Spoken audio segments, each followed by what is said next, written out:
There is no denying we live in complicated times, especially when it comes to technology and children.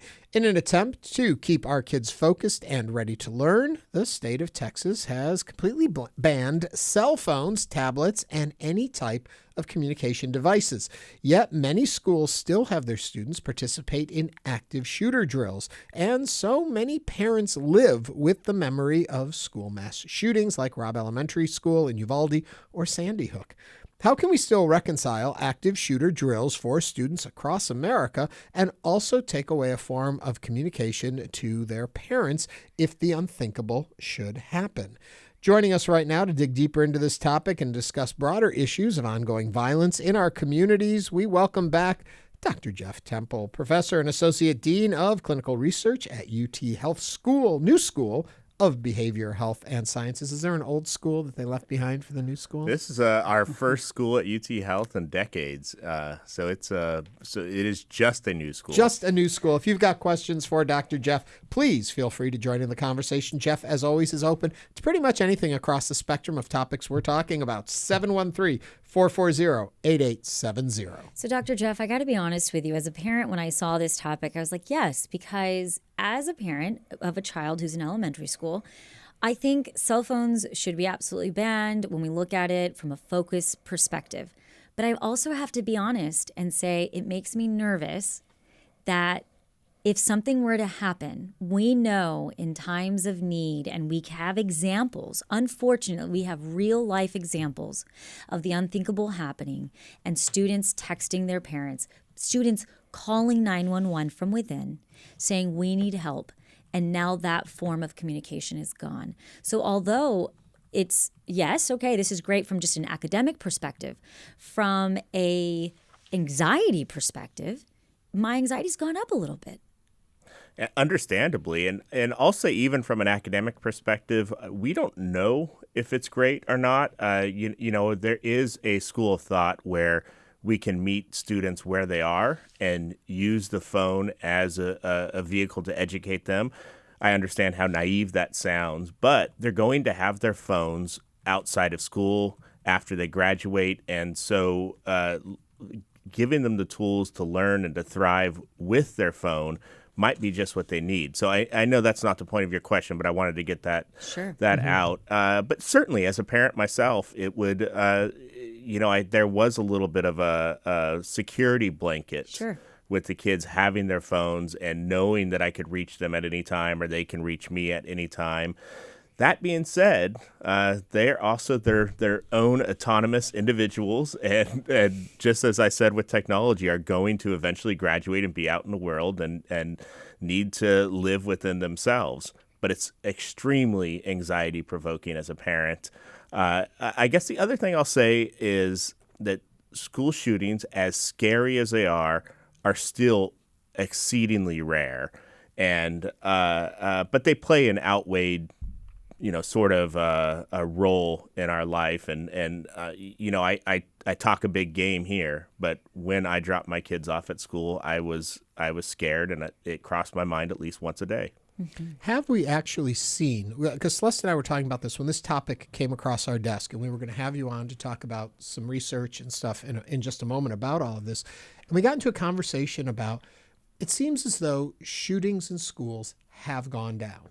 Is it a perception that they have because the news is covering them in a different way now? Or have we actually seen some movement into safer schools in regards to gun violence? It's a great question. I'll say that I'm gonna as I typically do, I'm gonna layer my answer with several different statistics. Since the Columbine shooting in 1999, 400,000 students have been exposed to gun violence. So. And in the past decade, we've seen some very scary spikes in school shootings per year. Really, what I think you're picking up on is the respite that we saw during the COVID pandemic, where schools weren't happening. So there was an actual decrease in school shootings over the last 5-6 years. But all in all, taken in aggregate, they are increasing. With that being said, a lot of schools still have active school shooter drills. part of what you came here to talk about was, so we do those with the idea it's going to make things safer for our kids and all that. But what is the impact those kind of drills have on students? Is it helping them feel more safe and secure in their schools, or does it build certain anxiety and concern and maybe panic that might not be, I don't know if rational is the right word, but I'll let you take it. Yeah, no, they're about every public school in the country and in Texas has active shooter drills or lockdown drills. And, they do seem like a necessary reality. I'll say that the research just isn't out yet on whether they are effective in making students and staff feel more secure and more prepared, or if they're having some, damage with respect to mental and behavioral and emotional health. And so that was the point of this National Association of Sciences committee that I was on, and our report just came out yesterday of sort of do's and don'ts with these active shooter drills. So don'ts being don't have high sensorial activities with, cops running through the schools and fake guns and fake bullets. That's not necessary. So just like with fire drills, we don't start a fire, right? So that was one don't. With do's is make sure that you don't use deceptive practices. So make sure that students and families know when they're going to happen, and talk to them and communicate before, during, and after, so that there's not sprung on them. And you'd be surprised that there actually is a policy in several schools where they have unannounced drills where students and teachers even don't know if they're real or not. So, unfortunately, we have generations now of young kids that grow up and they didn't know of a time when they were not having active shooter drills. And I guess my question would be, as a parent, if you have an entering kindergarten where this is their first time experiencing something like this, and you don't necessarily know there might be a drill or something, how can parents talk about these type of drills to their young children?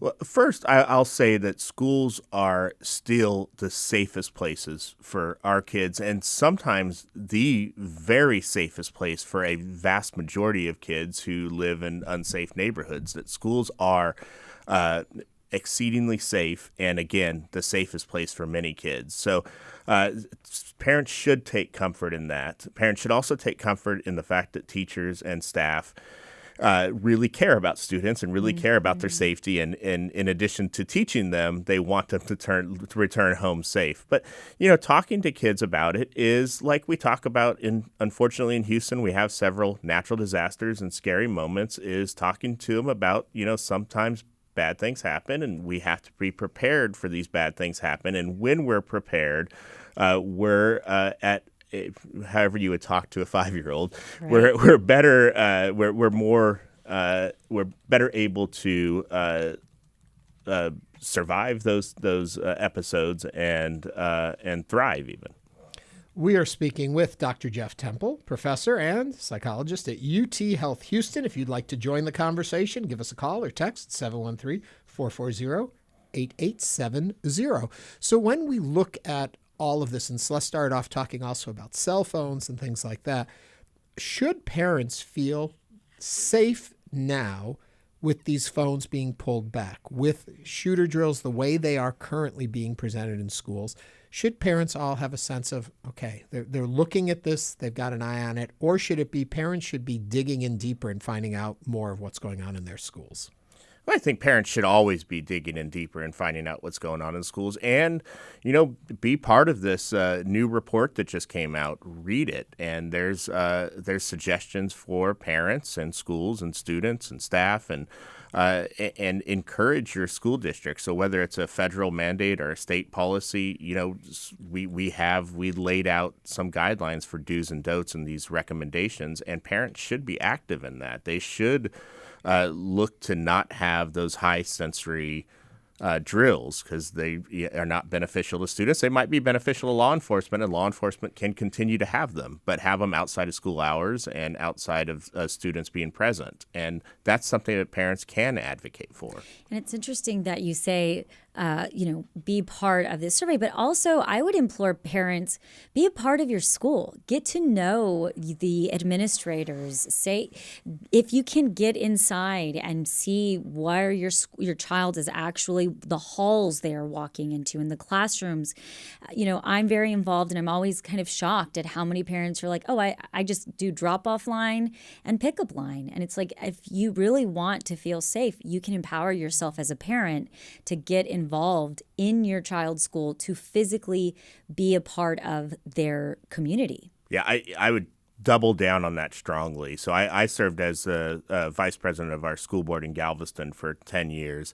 And we loved when parents would want to tour the schools because we wanted to show off our schools. We wanted to show that they were safe and prepared students for life after school. So we love it. As a school board member, I'll say that parents have a outsized influence, for better and worse, as a school board member in what they do. Parents can get things done more than they think if they approach school boards, if they approach schools. We're speaking with Dr. Jeff Temple, professor and psychologist at UTHealth Houston, and we're inviting you to call and join the conversation. It's 713-440-8870. Keith from Pearland is on the phone. Keith, what's on your mind today?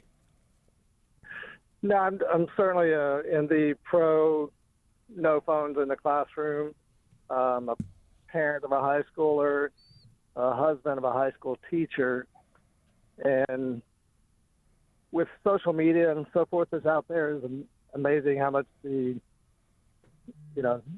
students take photos and do bullying and so forth during the class or during the school day, as well as a distraction for the teachers because they have a hard time monitoring that and keeping the class in order sometimes. Keith, I'm going to play my little Larry King on you here and say, Keith, do you have a question in there, or was it just a comment you wanted to share?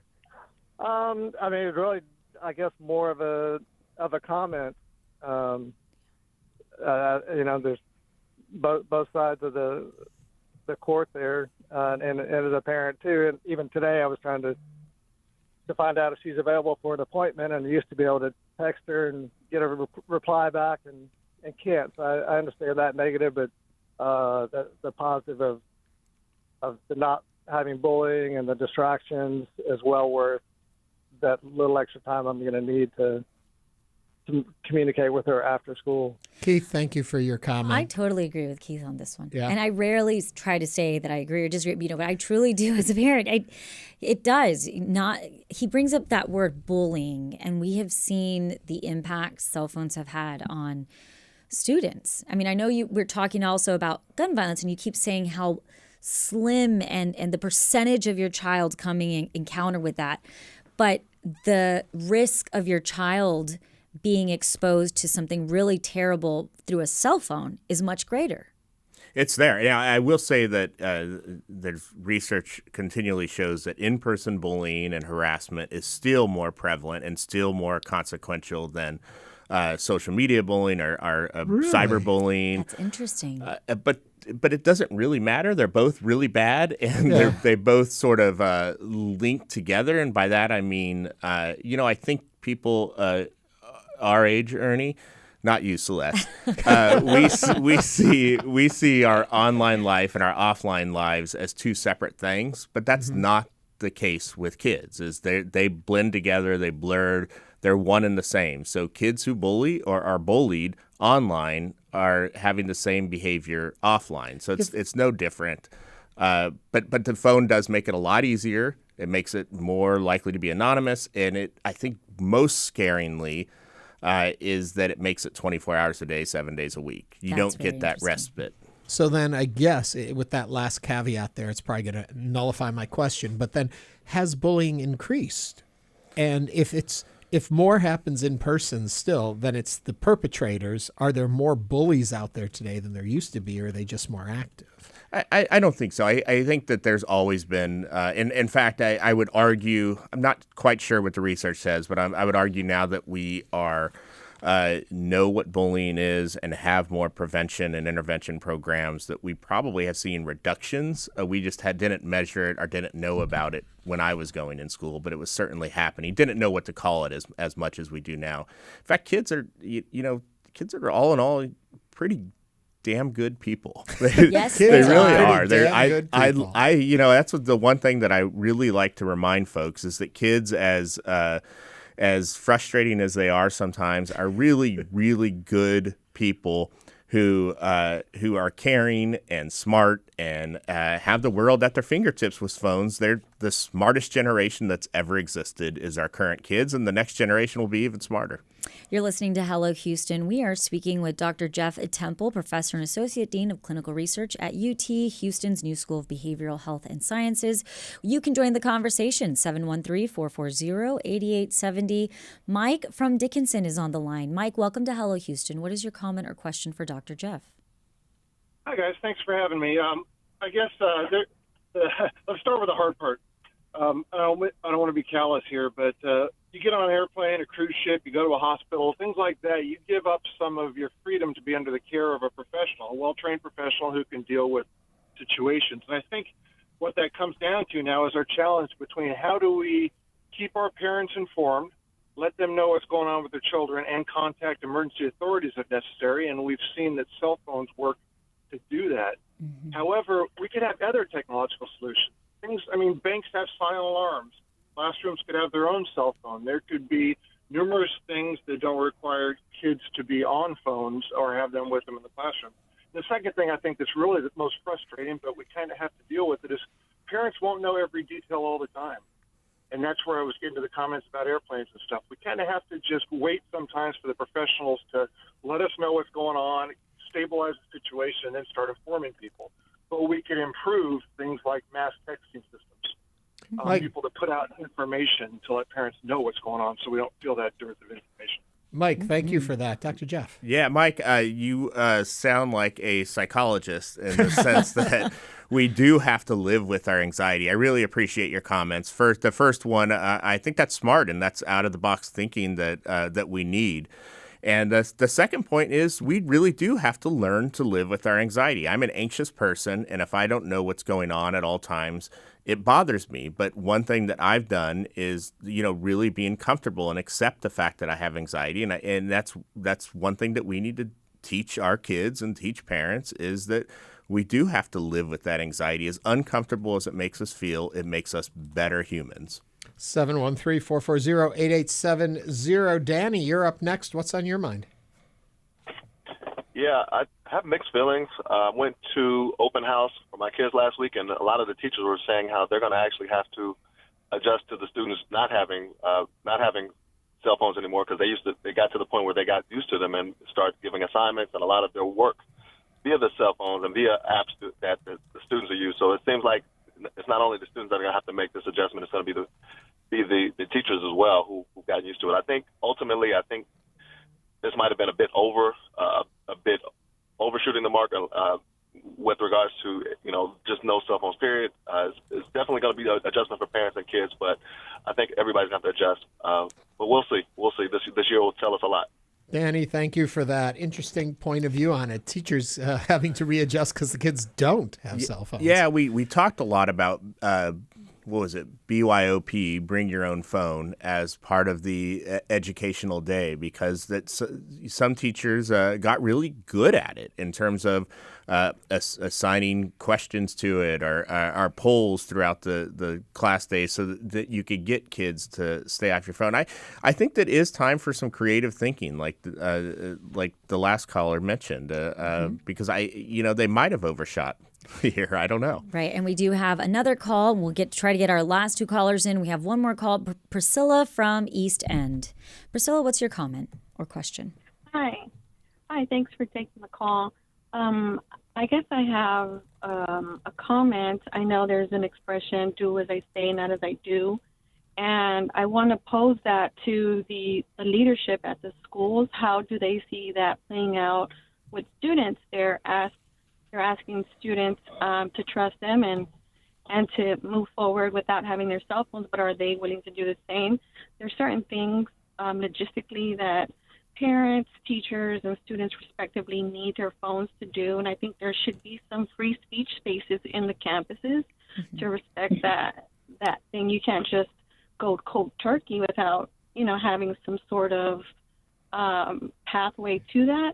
So I think that. Julie, I'm going to have to end you right there cold turkey because we ran out of time, but I appreciate the call, and also to the other callers who are still on the line. Dr. Jeff Temple is a professor and associate dean of clinical research at UTHealth, Houston's new School of Behavioral Health and Science. Dr. Jeff, thanks for joining us. Thank you so much for having me.